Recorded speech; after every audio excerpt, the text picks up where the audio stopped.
Good morning and welcome to this webinar brought to you by DNV Software on the subject How to Conduct an Advanced RAM Study using Maros and Taro. Thank you for joining us this morning. The presenters today are Victor Borges, Product Manager Reliability, and myself, Sive Manuelsen, Regional Sales Manager Risk and Reliability. Here's the agenda for today. I will shortly introduce you to DNV and Victor Borges will take you through the following topics. What is an advanced RAM analysis? A quantitative picture of performance, our software solution, followed by top 5 tips to perform an effective RAM study. After that, we will wrap up the session with a Q&A. Please feel free to type in your questions throughout the session and we will handle them in the Q&A. The whole session will last for 1 hour, 30 minutes. I'll start up with a short introduction of DNV. DNV help manage risk throughout a very broad service portfolio. But we have 3 core services: classification, certification, and verification. DNV has more than 10,000 employees in close to 300 offices in about 100 countries. We want to stand out by being a trusted and highly competent partner for our customers. That is why we keep a very high level of educated staff. DNV is an independent foundation with a solid financial background. No single majority group can have control of the foundation. DNV's broad experience in the oil and gas industry extends across oil and gas operating companies in the upstream and downstream sectors, pipelines transport companies, subcontractors, suppliers, authorities and investors. 60% of the world's offshore pipeline are designed and installed to DNV's pipeline standard, while as 40% of the world's floating production, storage and offloading vessels are built to DNV class, and 30% of the world LNG transport projects are supported by DNV.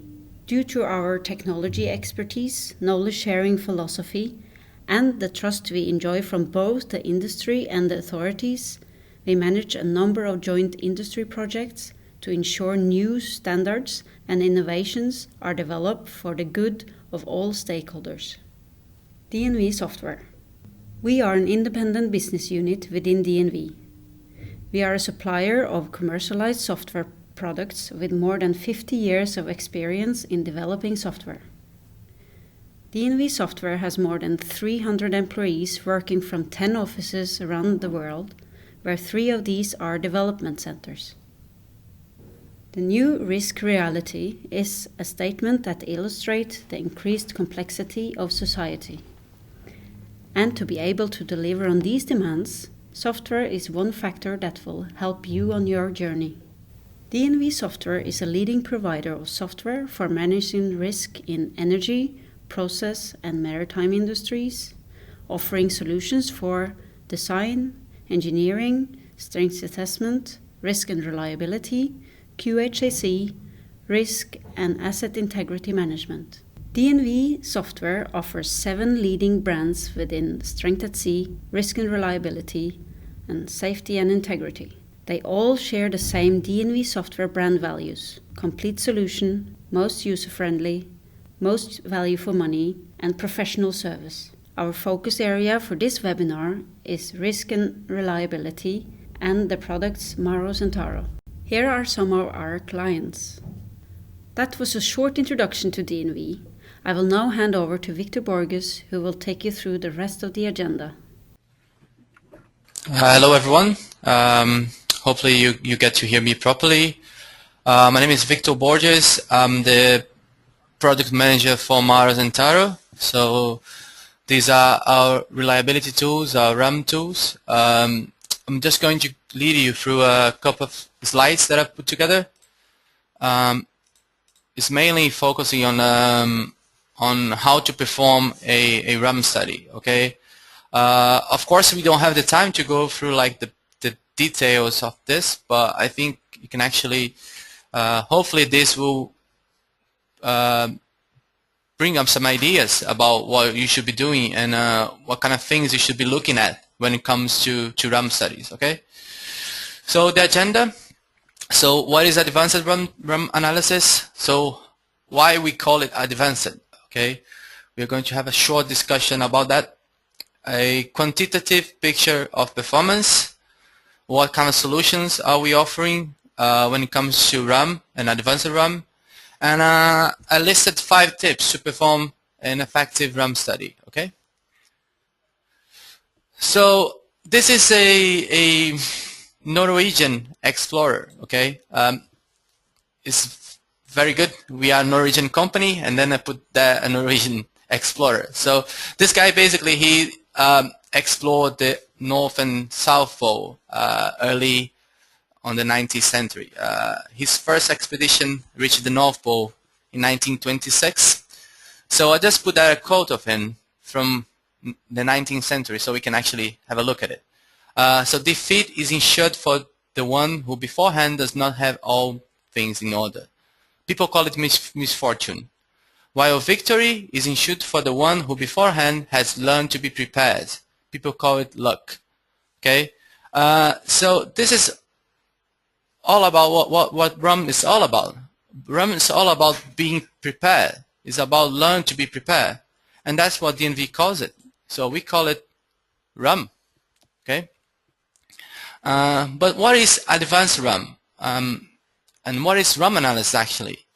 So RAM analysis is basically a methodology to predict the performance of an asset, any asset, taking into account that you have a given configuration and events will happen throughout the life of the system.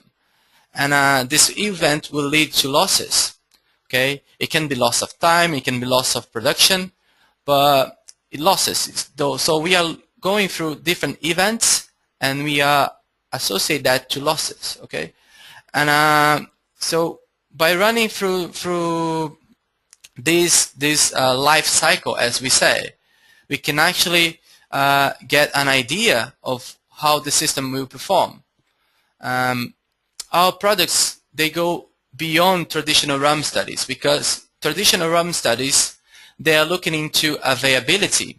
Okay, availability, it is a parameter that we use to predict the performance, and we use as a good indicator of the system availability as well. But the main point here is that our tools, they can go a bit beyond the traditional availability. We'll be looking into production efficiency. When we go to the bottom of this presentation, I'm going to lead you through how we calculate that. Typically, a RAM study, a traditional RAM study or a traditional RAM tool, it wouldn't comprise of specific features for a specific industry. Okay, our tools, they are completely designed for the oil and gas industry. So they are mainly focusing on upstream, midstream, and downstream operations. Okay, and that's what makes Maros and Taro special, and that's why we call it advanced RAM analysis. Okay, so we take into configuration different factors as equipment reliability, redundancy, maintenance strategies, and operability. Okay, so how does it work? So basically, we build up a virtual model of the asset that we are trying to represent, and it includes the system design and the asset operations with statistical data of the probability of failure and repair. So by using a multi-column methodology, we can actually estimate the values for the variables. Okay, so we can actually estimate what is the time to failure, what is for example, the time to repair. And so we go throughout the system calculating what is the time to failure for each one of the equipments. So these are the events that we were talking about. So when we move along the life of the system, we end up having a list of possible events that will be occurring over the life of the system.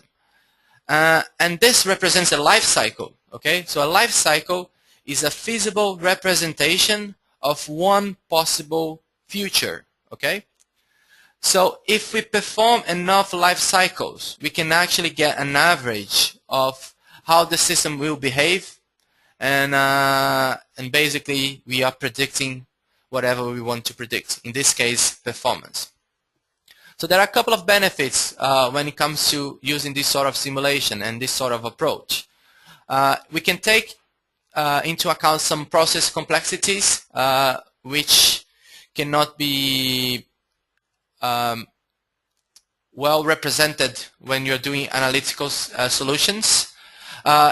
It allows you to easily extend the analysis to what-if scenarios. So you can ask questions.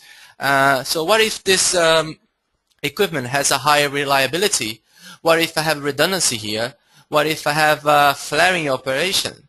So you can, when you're using Maros and Taro, you can do this sort of questioning about the model, and then you get the answer fairly quick. Okay. Generic reliability tools, they cannot, spreadsheets, Excel spreadsheets, they'll take you at least months to build up a proper model with high complexity. And when you are trying to change a certain parameter, you need to make sure that you cover everything, and after that, after just for changing the parameters, it can actually take you more time, even more time to question the model. So using a software is really good. It's really good, helps you save you time and make sure that you can actually take into account everything that you want to. So we came from the what is advanced RAM tool. So we know now there is a methodology to predict the performance, but why we are doing that? We are doing that to maximize the product generation. We are doing that to maximize the production efficiency.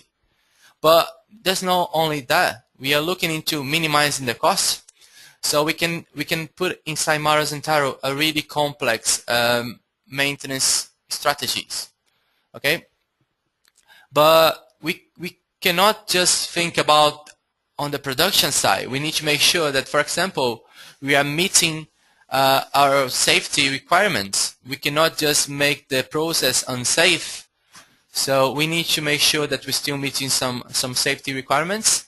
And also, we need to, when it comes to, for example, gas production, we need to make sure, normally gas suppliers, they have contracts with buyers, with different buyers. And we need to make sure, for example, that the contractual nominations for these gas supplies, they're still being met. So let's try to give an overview of the calculation, how we perform this calculation. Okay. The first thing we start is reliability. So what is reliability? Reliability is basically how frequently an equipment fails and what is the impact on production when a failure occurs. Okay, so it's the likelihood of equipment failing. So just for example, let's assume it is a pump here, just a pump.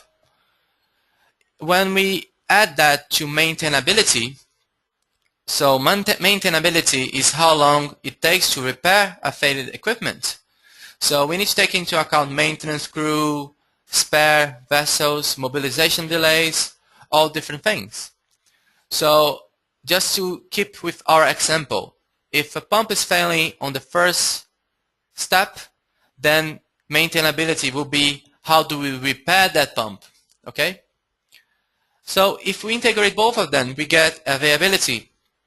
Availability is basically the equipment system uptime, or how long the equipment system is available to perform its required function. So if we know what is the likelihood and the time to failure of a pump, and we know how long does it take for us to repair it, we can actually know the uptime of the system. So let's go to the following slide. That'll give us a picture of what we are talking about here. So we know what is the time that's running the analysis. We know what is the time that takes to fail the pump and the time it takes to repair. So the solid line is where the pump is on and the dashed line is where the pump is failed. So we know what is the actual time the pump is running, and we know what is the potential time the pump would be running. So if we integrate that, we get availability. So we know what is the actual, we know what is the potential, and then we can divide one by the other and multiply by 100%. And then we get a percentage of the uptime of the system. So that's fair enough, you know, but it doesn't give you the full picture. An equipment can be available for a short period of time, but if you are operating for a short period of the time, the production that you expect will be, the production will be as expected. So availability doesn't give you the full picture of the actual performance of the unit. You need to start integrating another factor, which for us is operability. So operability is basically how we operate the system. So is there any reservoir deliverability, storage capacity, line packing, recovery mechanism, export operations? So let's say that now when we have done this calculation and we discover the pumps available for 6 hours, let's say. But if we are operating only for 4 hours, that's good enough. That's good enough. It's not that the production will be lost. So operability is a really important factor. And when we integrate both of them, we get what we call production efficiency or utilization. Okay. So production efficiency is actually the actual volume produced. Okay. So the estimation of the actual volume produced. Okay. But while we are calculating the production efficiency, we are keeping track of what is the impact of each of the events. In our case, equipment failures. Okay, and this allows us to rank what are the most critical equipment in the system, and that's what we call criticality analysis. And we will go to get to that point by the end of this. So just another picture to present better. Let's say that now instead of only have time, we have production rate here. So we have a different axis now. The same example of the pump. You can see here there is a production rate and there is a time. But now we can see that there is some different unexpected behaviors here. So for example, we know that when we are operating a plant, when there is a failure, a shutdown, you don't just hit a button and all the plant will be up and running.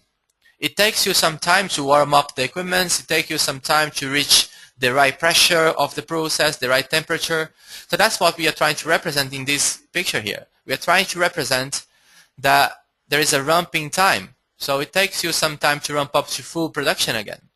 And another good example of this is this step here. So this could be a degraded failure. So when we are talking about availability, we cannot say that the system is half available. We can say the system is either up, is either working or not working. But when we start putting the production and we start putting volumes, we can actually say the system is producing with half of its potential. So we know what is the total potential and we know what is the actual volume produced. And then we can estimate what is the production efficiency. Okay? Fair enough. After putting the production efficiency, we can start adding some cost analysis there. We can set some product price, we can set some man-hour spare costs, we can set discount rates to calculate what we call NPV, or net present value.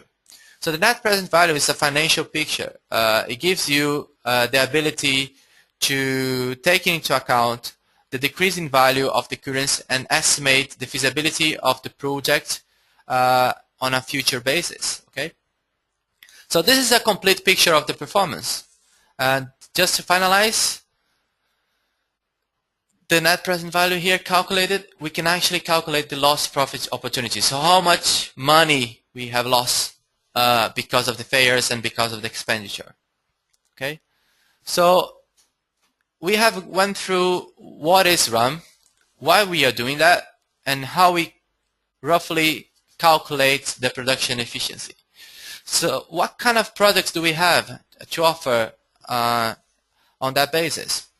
We have basically, for the oil and gas industry, we have two products. We have Maros, which stands for Maintainability, Availability, Reliability, Operability Simulation Program. So Maros has been the choice for the upstream industry for almost 30 years now. It has been, it is used by all the big oil and gas major operators and national oil companies, international oil companies, and it basically allows you and has features to cover the upstream market. So for the upstream industry, we'll be looking at time varying production flow profile, so different wells feeding one platform with different products. We will be looking at recovery mechanisms such as boosting the wells, boosting the process of separation.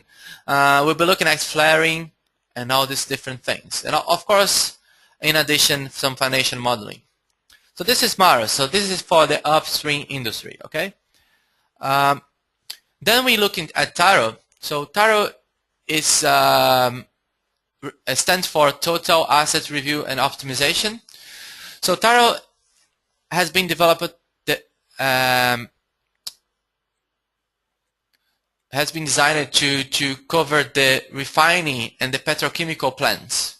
So it has lots of like complex features to cover the complex flow that you have in petrochemical. Okay, so you can have yields rates, you can have blending rules, you have really good advanced storage modeling capability, and also in addition to that, you also have the transfer logistics. So you can model ships, you can model railway systems and trucks. So that's really focusing on the midstream and downstream industry. So Maros and Taro together, they cover both upstream, midstream, and downstream industry. Okay. But now let's try to get into the real deal here. Well, you all have been here for, I guess. This is our 5 tips to perform an effective RAM study. So these are the 5 tips. So basically definition, collecting, preparation, results, and documenting and archive the models. Okay. We're going to give you examples on all of this. So let's get started. So the first thing that we need to do is define. So we need to define what is the objective of our study. Okay. The most common objective is what the production efficiency can we expect from this design. But this is not the only objective. You could be looking at a number of outages of the system. If, for example, let's say that you have a thermoelectric unit, which during a low demand scenario, it is required to feed steam into the refinery. So you can, for example, calculate the number of outages for that specific thermoelectric. Even though the purpose of the thermoelectric is not to provide feed to the refinery, we can check that. We can see, okay, so this will be like a secondary feed source. We can actually look into, for example, what is the different alternative for maintenance strategies. Okay, so you have several ways of maintaining one asset. What are the different alternatives, and what is the best one, and what is the most cost-effective one? We could actually just look into the reliability of an export system. Okay, so you need to make sure and you make clear that you are looking at the right objective. So just an example of that one. So let's open Maros. So this is Maros. Okay. So this is an oil and gas production system. So it's a very typical oil and gas production system where we have 4 different systems under the platform. So Maros work in a hierarchical tree way. You can actually see different systems and go under until the very remote level. So the first level is the branch level. This is where you build up the flow network. We are going to get a better example for coming for us in a second. But this is the branch level. Then you can go into the system level if you click into the branch. And then you can go into the equipment level if you click under the system. And then if you click on the equipment, you can see the ferry mode. Okay. So this is a typical, very organized way of doing that stuff. So if you go back to the top, we can see we have 4 systems here. We have the separation system, we have the oil export system, we have the compression system, and we have the produced water system. Okay, so this is a very typical upstream oil and gas production system where we have the oil coming in, we have a separation, we see the gas and oil and water going to different streams, and then we have an oil export system, we have a compression system, and we have a produced water system. The compression system can be connected to the flaring. So the main objective of this study is check the oil production. We are not looking into the gas, even though the gas might be a very good source of revenue. But the main objective of this study is looking into the production of oil. So if I click on the simulation parameters, we can see that this asset is running for 10 years. We will be representing 100 different life cycles. So 100 possible and feasible ways of how the future might look. The design capacity of this system is 55,000 barrels a day, and the primary product is oil. So we will be looking into the oil production. The gas is secondary. The gas is not important for us in this specific model. Okay, so let's run it. Let's see how that goes. Okay. So what we are going to see here is the product performance function averaged to one specific value. So you can see at the beginning of the different life cycles, we have a large range of different possible life cycles. But as we move along the simulation, we can see an average coming up. And we can see that even though we have some random data put it in, we can see an average and a conversion into the production of efficiency. So for this model, we are going to get into more details when it comes to results in a second. But for this specific model, we can see here the production efficiency is 99.5%, as you can see here. Apart from that, you can see the system criticality. So we can look at and see that the most critical system in this unit is the oil export system. So if we click on that one, we can see that inside the system, the oil export pump is the problem and has 40%, is responsible for 40% of the losses. If we drill down again and click in the oil export pump, we can see that the oil export, inside the oil export pump system, the oil export is the most critical equipment. And if you click again, you can see that there is a failure mode named critical failure mode, which is leading to the major losses. If we have more than one failure mode, we will see a division here, and we see what is the under a failure mode level, what is the most critical failure mode. Okay, so that's good. Okay, but let's say that we want to check what is the gas production efficiency. Okay, so instead of looking into, we are changing now the objective. We are not looking into the oil production. We are looking into the gas production. Okay, so if I change my model here, I can flip back into different models. I'll flip back to the gas process. This is the same platform. It's the same platform, okay? If I click and open that, I can see it's the same equipments. If I click under the platform, I can see there are 4 systems there still. But if I click the simulation parameters window, I can see that the main product now, the main product for us here now is the gas. So now we have a different objective. I ran this model earlier just to show you the results. So you can see there is a 98.6% of production efficiency. Okay, and now the most critical system is the compression. So it is a completely different set of results when you have different objectives.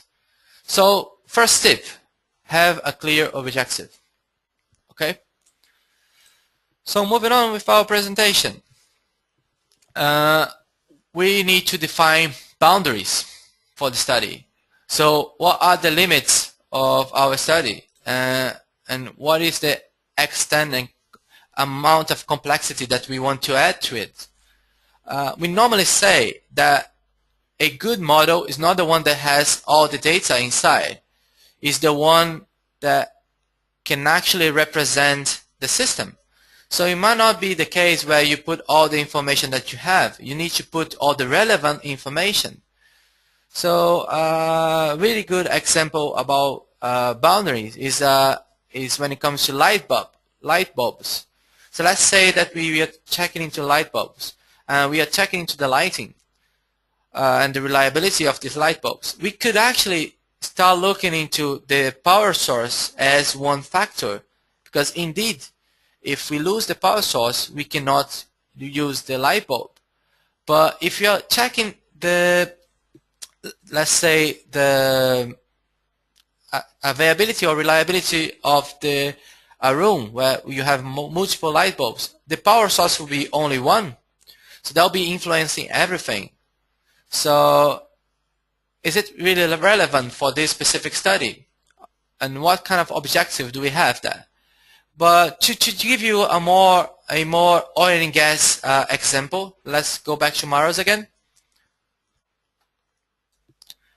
So now we have a FPSO. So this is a bit of a more complex model. If we look into the simulation parameters, we can see that we are running for 16 years. 16. The number of life cycles that we are trying to represent is 250. So we are modeling 250 possible and feasible lives of this system. So we also have a multi-product model, where we can find 3 different products: oil, gas, and water. And the design production and design capacity is 150. Okay. If I click on the FPSO at the branch level, I can go into the system level, and then I can see that this is a bit more complex model. We have a base oil processing, we have gas compression, we have produced water, we have the heating system, cooling system, some chemical injection, power generation. So it's a bit of a more complex model, okay? And then if you click back again into the system, we can start looking into more details about the modeling capabilities, okay? So we are looking into boundaries now. So the objective of this study is looking into the oil production system. That's our objective, clear and sound. But we are looking into the production efficiency of a single unit, the FPSO. So again, I ran this model before this session, and we can get an average for the production efficiency for 92.4%. Okay, and the most critical equipment and system in this model is the gas compression system, which is responsible for 32% of the losses. And then if we click that again, we can see that the first and second stage compressors, they are the most critical equipment. And under that, we can see the different failure modes. So we have different failure modes now. We have the unknown but critical failure mode, and we have a degraded failure mode. Okay? So fair enough. We have a 92.4% of production efficiency. But what if we were looking into the whole network of wells and export operations? So let's open another model now. Let's open the full network where we have 6 wells, 2 drilling centers, 1 FPSO, the same FPSO, and a tanker exporter. Okay, so now we are putting more complexity into the study. So the objective remains the same. The objective is checking what is the production efficiency of oil. But now we are putting more complexity into the system. It's a different boundary. We were looking into this session, but now we are looking into a major part of the whole field. Okay, so let's see what is the results there. So the results 8.1 of production efficiency. So let's flip back to the first model. We had 92.4, and now we have 80.2. So that's about 10% of difference. So it's a really huge difference. Bear in mind that in oil gas production system, even 0.5% represent millions of dollars, because we are looking into a 16 years design. So 16 years of 0.5% of 16 years is a huge amount of oil and represents a huge amount of money as well. Okay, so this is an example of boundaries. So you need to define properly your boundaries. You need to understand where your study goes and what is the limits and what is the point that you should stop considering things. Okay, so back to our presentation. So what we have talked about so far is a definition, but now let's move on. Let's move to collecting.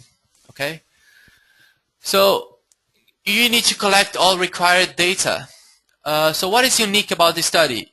When you're modeling this a RAM study into Maros and Taro, you can use lots of systems. You can reuse lots of systems from different models. So you can, for example, let's say that you have a standard separation system. You can create that, and you can define a database inside the software to reuse this data. But all the studies, they have a uniqueness. They are unique at some point. It can be unique when it comes to reservoir data, gas profiles, a different process where you should be looking into more details when it comes to the reliability block diagrams. But I'll be talking here mainly about reliability data, because for me this is one of the most important steps. I would say the most important step when it comes to reliability analysis. So getting the right data is a crucial step. It is really, really important. We have several sources of information when it comes to reliability data. We have generic reliability data, in-house data, ORIDA. We have European Reliability Industry Data Bank, what we call ERIDA. We have a CCPS database, it's called PERD. We have the RAC, it's from the US Reliability Data Bank. And we have another organizations with some specific data. Okay. Generic data and in-house data. So there are advantage and disadvantage. So generic published data is really easy to obtain. Okay. But sometimes you cannot specify the boundaries, and the assumptions and the conditions where the failure occur is unknown. Just an example on that. ORIDA is quite of a good source of data, and it goes into the range of generic applied data, where it can be produced relatively quickly, but it requires detailed knowledge of the proposed application and factors influencing reliability. But again, ORIDA, it has a really good source of information. It shows you the boundaries of the failure, what were the conditions, what is the MTTF, and what is the MTTR in different ranges, and actually drills down into details. But you must always be careful about the population of the reliability data available. So again, we have the generic but published data sources, we have this generic apply, we have the collected maintenance data. This is, when it comes to reliability, in-house data is the best one, because you can actually represent the system using its data. So it's really nice, it's really good. But sometimes it's really hard to get a hold of this.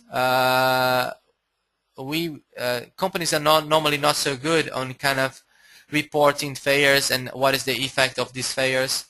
But if you have an in-house data, that's the best data that you can get.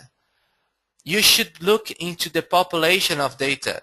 You should look into the number of samples that you have and the condition that that data came from, because that's the most important thing. Reliability, if you are different conditions, you have different failure modes and you have a different reliability for the system. Okay, so let's look how we handle data in Maros, which is exactly the same how we do in Taro. So let's open again. So as I said before, we have the hierarchical tree here. Maros and Taro has what we call a equipment table. So you can basically manage your data into an Excel way, an Excel spreadsheet way. You can import and export this to Excel and you can play with that, and then you can copy back. Okay, so this is how we organize our data. You can see there are lots of information in here, but if you double click on the arrow, you still get more. Okay, so for example, you can define some conditional monitoring for a specific failure mode. You can define some repair, reliability changing with repair. So the equipment's not as good as new after some repair. You can set up lots of transient data here. And then we are going to talk about a bit the maintenance in a second. But the first thing you need to define here is the impact. So we have two stages of impact. So for example, we can have a degraded failure that occurs for let's say 10 hours. But after 10 hours, you need to repair that. And to repair that, you must lose 100% of your production. So the first stage at failure, you lose only like 50%. But when you are repairing that, you lose 100%. So that's the first thing we need to specify. Then we need to define what is the failure type. Maros and Taro comprise of up to 10 different failure distributions. So the most common one is the exponential one, but you can use Weibull. Weibull distribution, it looks into the aging and the infant death of an equipment. So once you have defined the failure type, the MTTF, that's what we call MTTF, you need to define the MTTR. So this is the time it takes us to repair something. Okay?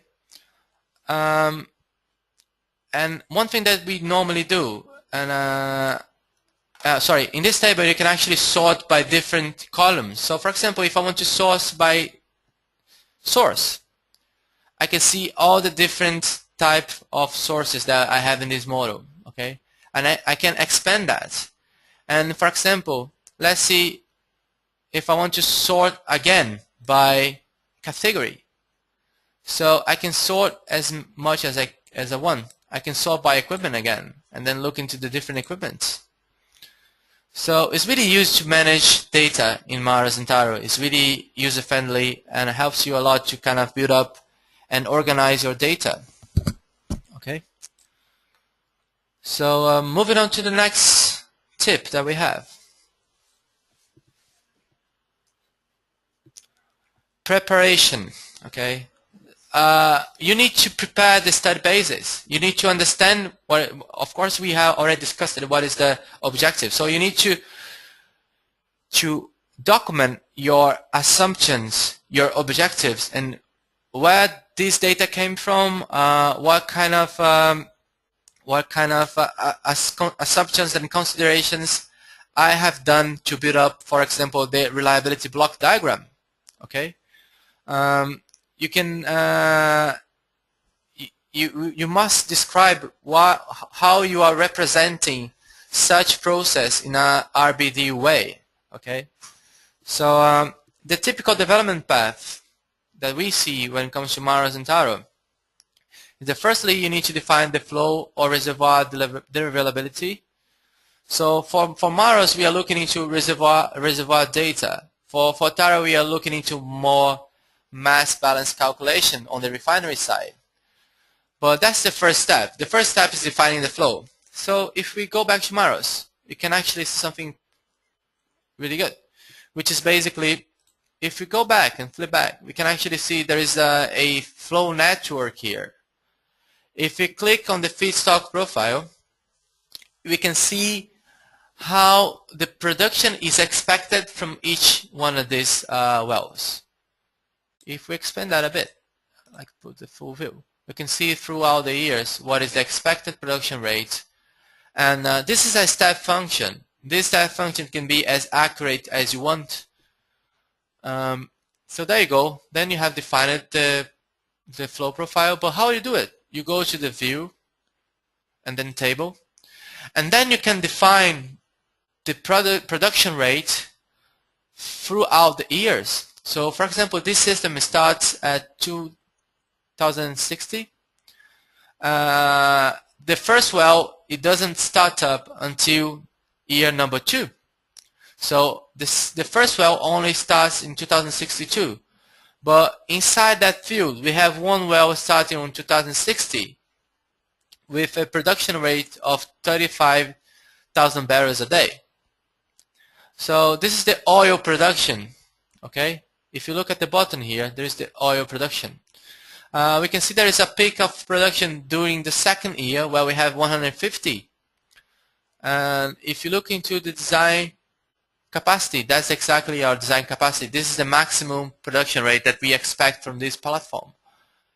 We can actually define the production rate for each one of these products, oil, gas, and water, typically for Maros, for the upstream industry. We need to make sure that we keep the balance between the oil and gas production. That's that, because normally you would, for example, you can pump in some gas into the well to get more oil from it. So you need to keep the balance between the gas and oil rate here. So that's how you define the flow. Okay, but the second thing will be defining the equipment configuration and reliability, or defining the maintenance resources. Okay, so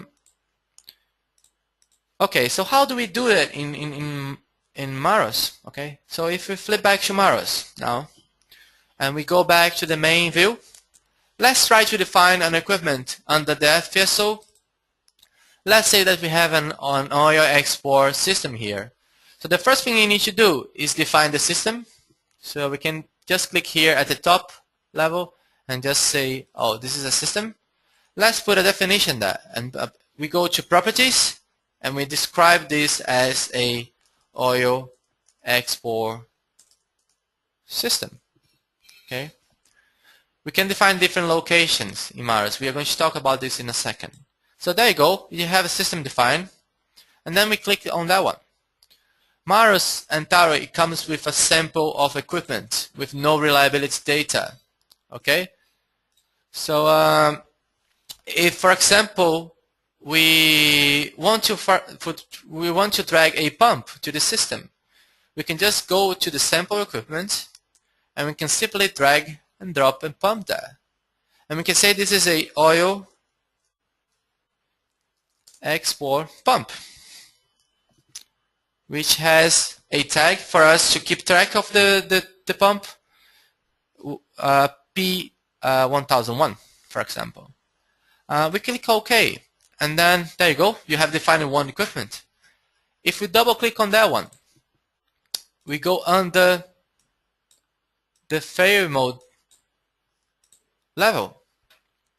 And all we have to do here is define the reliability data.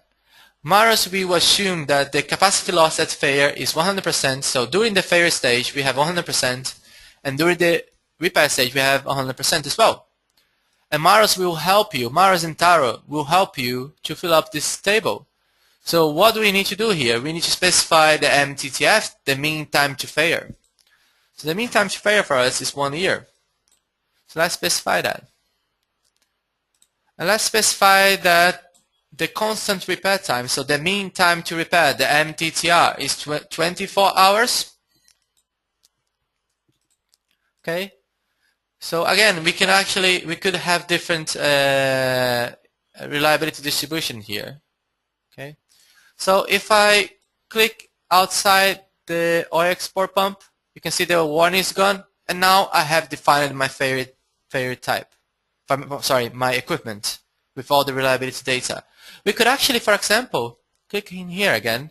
We can add another failure mode by clicking on FM or right-click and add failure mode. And we can say this is a degraded failure mode. So we can put as description.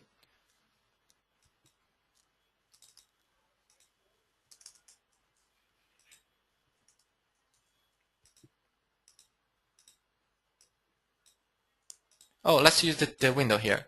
We can put as description the degraded. And let's say that this degraded failure mode, it has a capacity loss. So the production goes down about 50% during the failure stage. The MTTF is about 1 year, and the repair or the MTTR takes 12 hours.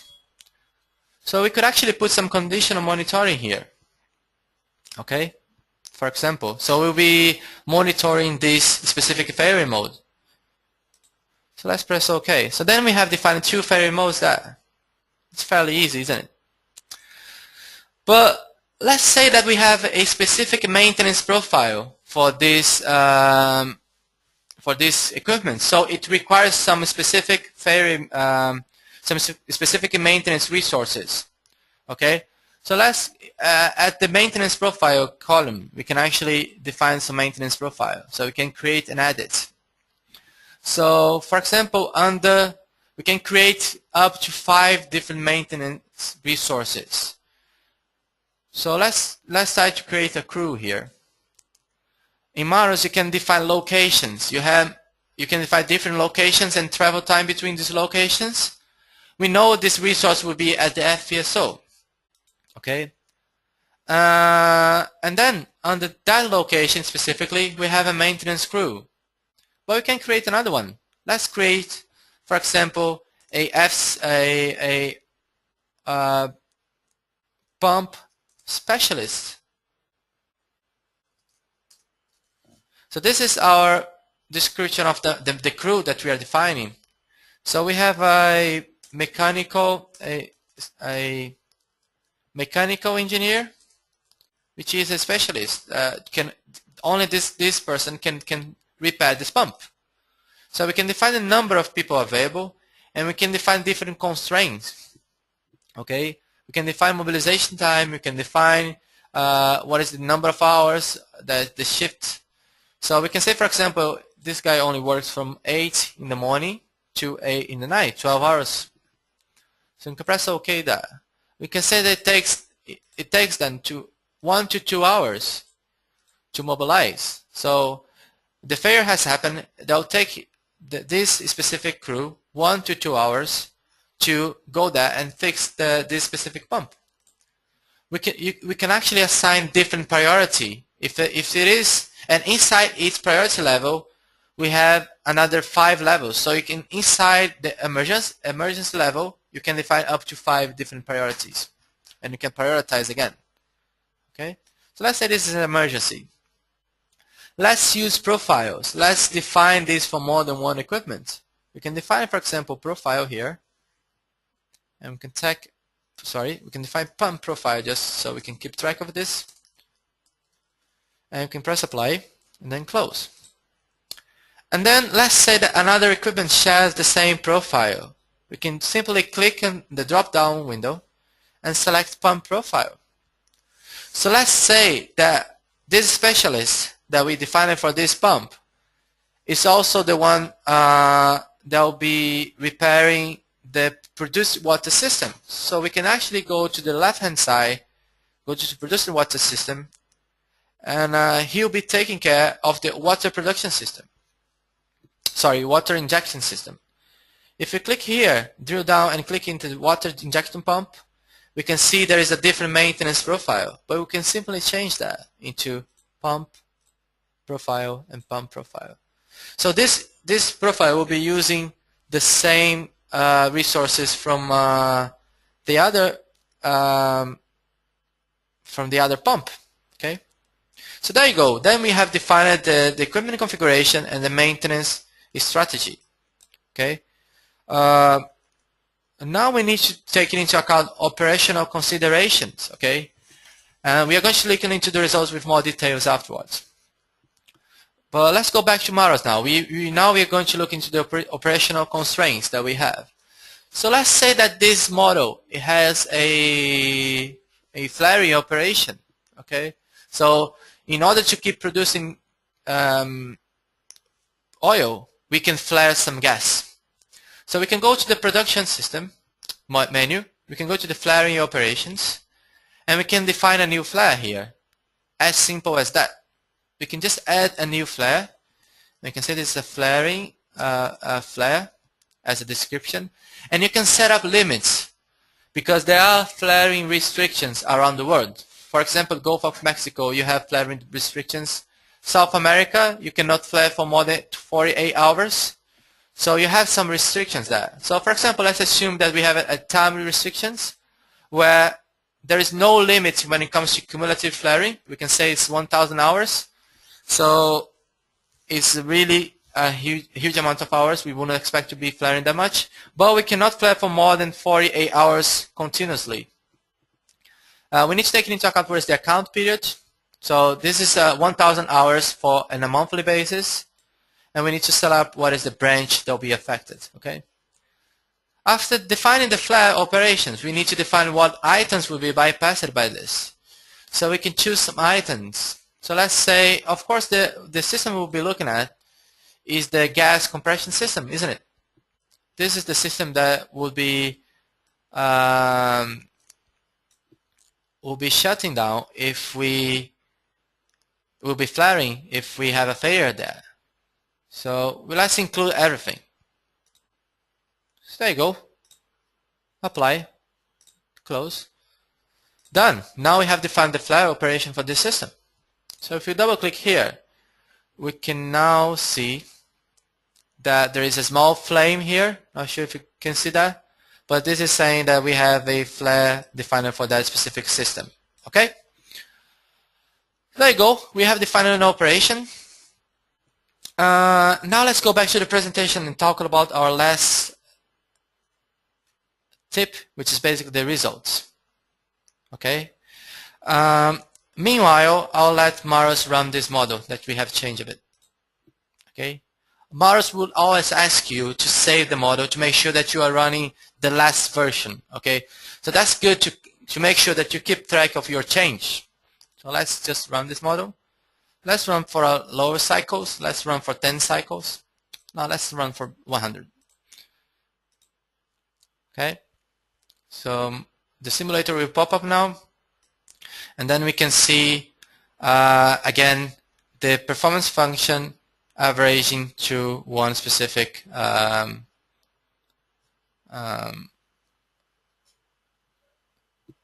for one specific value. Okay, so I need to change some things that are changed here. Let's take out the ramp up. So I have defined the ramp up time for this platform, which is not allowed. Okay, so let's run again.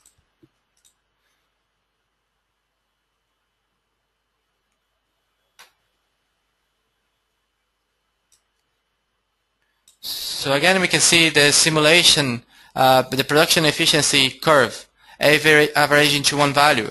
As you can see here, this is a more complex model, and it takes longer to average one specific value. So as you can see, we are up to almost 40 life cycles, so 40 possible lives of the system, and now we start averaging to one value. Okay. So again, let's go back to the presentation, and then we come back to Maros. Okay. So the results. First thing you need to ask, is the results explainable? Can we explain the change? Is that any unexpected area where we have low or high criticality? Why is that? Because for instance, you could have put a wrong MTTF. Instead of putting 1 year, you have put 0.1. So you need to make sure that you look into the results and you understand the results and you can explain the results. If necessary, Maros and Taro allows you to create a log file to investigate further. Okay. So let's have a look at the results that we produce for Maros. Okay. So first thing that we produce is the production efficiency, as we looked at before. We produce a criticality assessment. We can check what is the most critical equipment in the system. So let's for example dig down into the most critical system is the produced water, and now the most critical equipment in this system is the water injection pump, even though it's quite similar because these are similar equipment. So if I drill down again, I can see there is an unknown failure mode that is leading this to a almost 3% of the global loss. So in Maros you can see results in tables and in graphs, so it's quite user friendly. Another thing, we know this failure mode is the most critical one. So if you go back to the equipment level and see as a table, we can right click that and check as to view item. So Maros is taking you to the most critical item in the whole system. So for example, if you want to make just as a what if scenario, if you just want to make a change here and for example put some redundancy, put a second pump there, you could simply right click and convert to, let's say, 2 times 100%. So as simple as that. So now we are looking into the criticality assessment, we have a looking into the production efficiency, and now we can actually see the production, annual production. We can see the production throughout the yearly production. If you click that, you can see the monthly production. And again, if you click again, you can see the daily production. There's really variable ways of doing this. So a really huge variation. So you can see that the green part is the production volume, the blue part is the losses. So this is the summary of your system performance. But you can drill down into more results.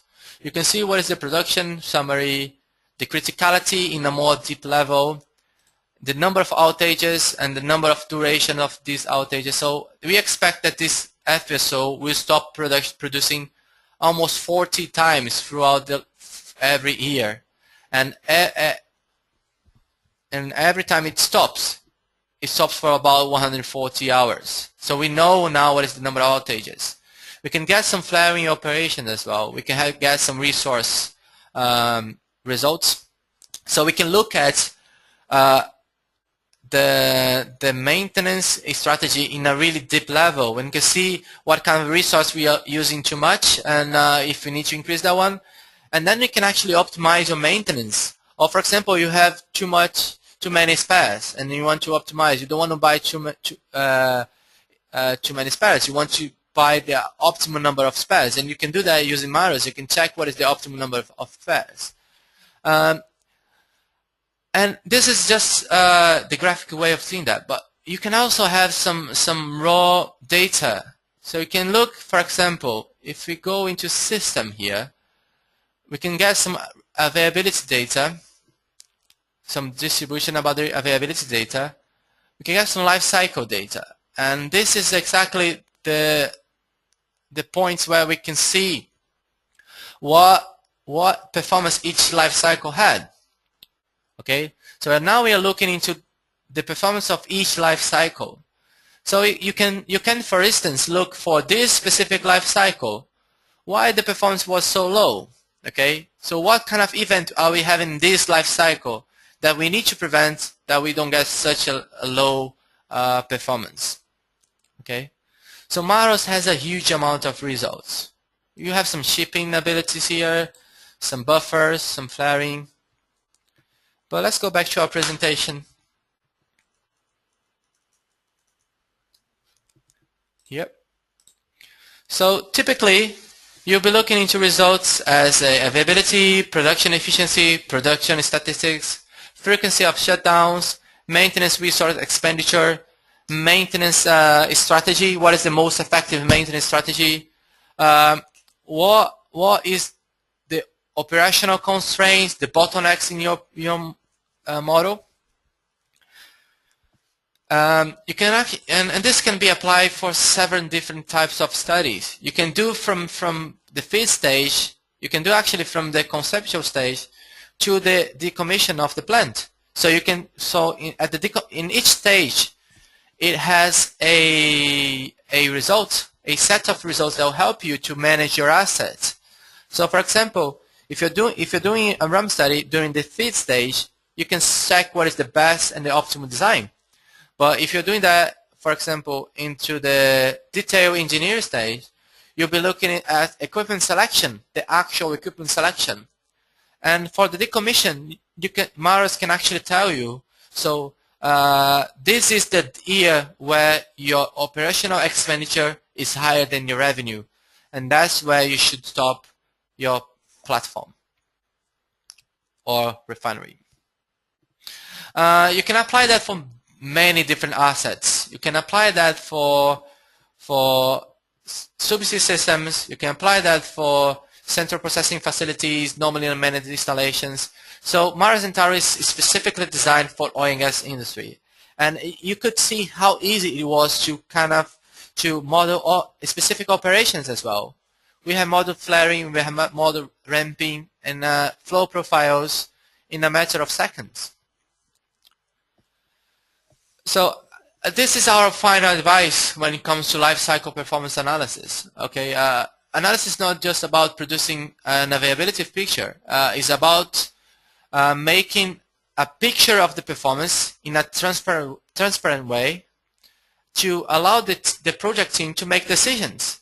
So you need to make sure that the software and the methodology that you're using is clear enough to make decisions upon the results. Just some final comments on this. You need to have some criteria. You need to have something to build up the performance and measure against.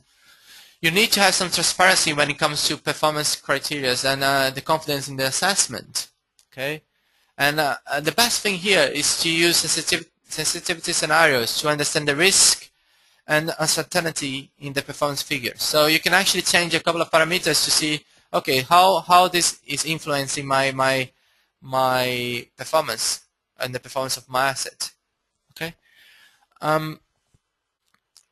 Maros and Taro allows you to put together lots of information into the software. So for example, you can put modeling assumptions inside the software. So you can say, for example, this electric motor data comes from supplier. Press OK there. Now you can see there is a comment there showing where the data come from. You could even put a Word document here or a PowerPoint slide showing why you have to make this decision, why you have decided to model this way. You can keep track of the project details, for example, project title, number, revision. So by the end of the project, and that's where the point that I'm trying to get. By the end of the project, Maros and Taro, it becomes a unique tool for managing your assets because it has all the reliability data, it has all the maintenance strategy, and it has lots of information when it comes to the process. So now let's start the question and answer session. We have about 15 minutes. If you have any questions, could you please type in our chat window? And then we can try to answer that one.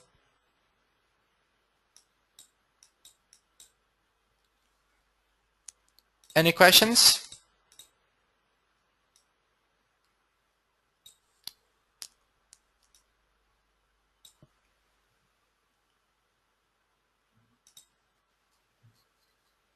Okay, Derek.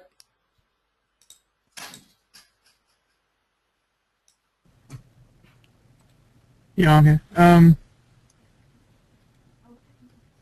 Maybe we could try unmuting a few people and seeing if they've got any questions that way. Yeah. Roman Barlog, do you have any questions? No questions. Okay. The presentation, and appreciate spending the time. Okay, good. So we we got one from Christopher. Yeah, we got Deverell. one. Yeah. So do how? you want to unmute Chris and he can talk through the question? Yeah, maybe? yeah. So where's Chris? Christopher Deverell. Hello, Christopher. Yeah, hi, how you going? Hey, do you want to make a comment? Yeah, I just wondered, you know, how can we have like put in some operating costs for the actual condition monitoring activity? You can assign costs to. There are a lot of places where you can assign costs when it comes to Maros and Taro. Okay. For example, if you go to a maintenance resource, you can assign costs for crews. You know, hourly costs. You can assign vessel costs, mobilization costs, and all these different. But that's operation. One of the things that you can do, you can put some capital expenditure data, and that can vary over the life of the system. So you can say, for example, you start with $5 million, and then you can say that on the year number 2, we have another 50,000 of investment. Okay. And basically Maros will calculate through the product price, which you can define here as well, product pricing. So for example, we can define oil as a product price. Let's say $35 a barrel. You can say that's coming from the tanker exporter. And there you go. So that's where you calculate the revenue, and inside this cost data, you can you get the cost data, the operational expenditure, and the capex, the capital expenditure. So that's a way of assigning. But you don't really get your OPEX, do you? You in the sense? Do you mean in the sense of like power consumption and all these things? No, I mean in the sense of having like a unit cost for each of your for example, an annual cost for each of your employees, whether they're in-house employees or subcontractors. Yeah, you can actually put that in when you put, for example, the maintenance crew, the hourly rate for the maintenance crew. You can get at the end of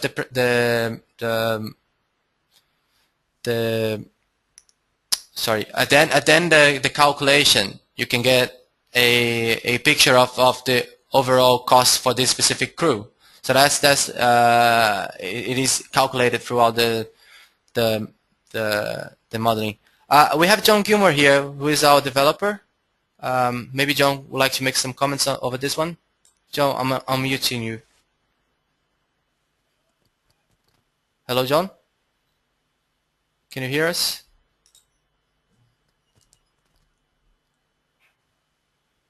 So yeah, he cannot, I don't think he's able to say anything. But Christopher, that's the way of doing that. Is you get the OPEX through the maintenance resources, and that's the way of that we can actually put that in. Okay. Okay. So we can actually discuss that further if you want to, but after this meeting probably. So do we have any other? Okay. Do we have any other questions?